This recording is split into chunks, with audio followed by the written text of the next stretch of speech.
Hey friends, Coach Stephanie here, and today I'm going to talk about using this Canadian pine wreath base.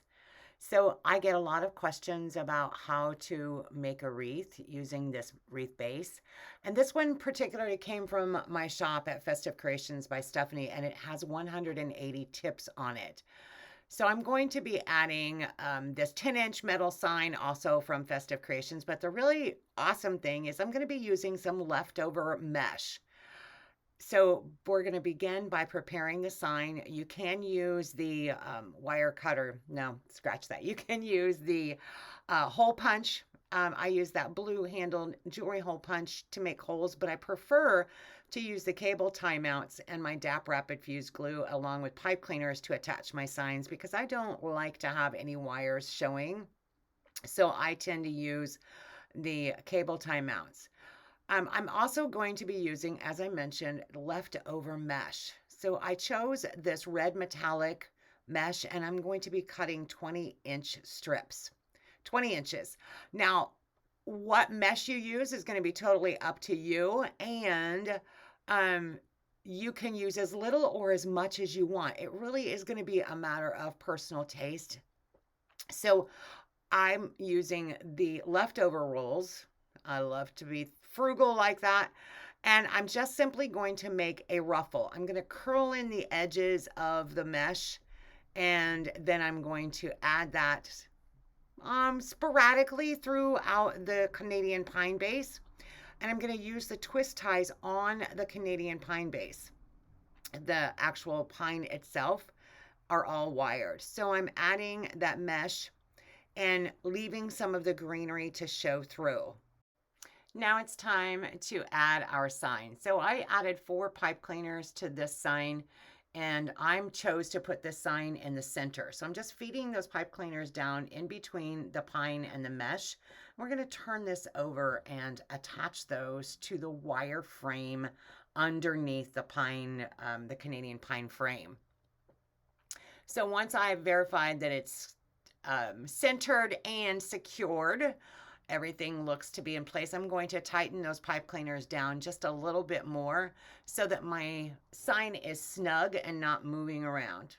So I chose to use 2 of these holly berry eucalyptus picks that are from Festive Creations by Stephanie, and I divided them into 5 different sections. So each one has 5 sections. I'm using my zip ties to attach them to the pine or the wreath frame. So it's going to depend on where you're going to place it and what you attach it to, but a zip tie will ensure that it's going to stay there versus using hot glue. Remember that some of our customers might live in really hot states like Arizona, for example, Las Vegas, and if they buy something from us, we don't want that glue melting and then our product drooping in our wreath eventually. So I placed it, I'm laying the pieces out on the wreath first so that I can visualize where they're all going to go.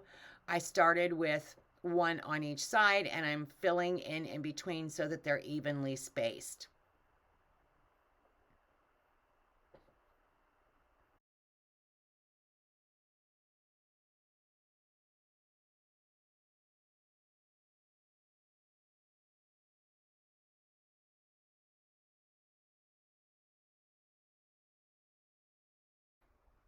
For our ribbon, I chose to use this 2.5-inch red, white, and black Merry Christmas, and I'm cutting these at 10 inches. No, scratch that.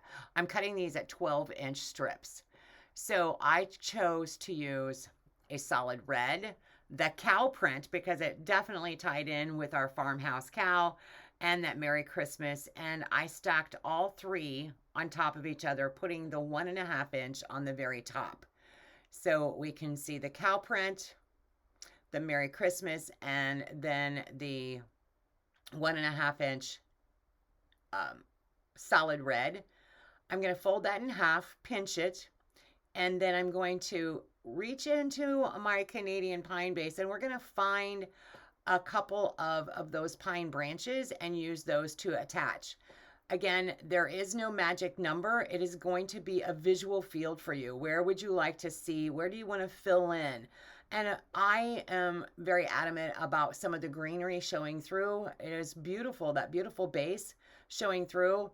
And of course, it helps to make that realistic look of Mother Nature there, showing that greenery. So we're going to repeat this until we have filled in all of the spots.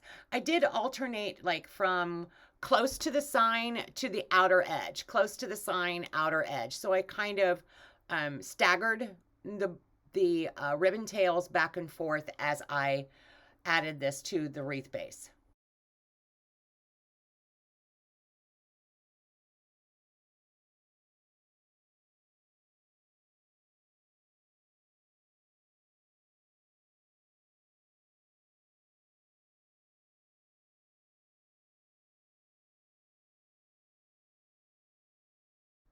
I love the simplicity of this finished design. I'm a country girl growing up in central Illinois on a farm, so this is near and dear to my heart. Be sure and check out all of my wreath supplies at festivecreationsbystephanie.com.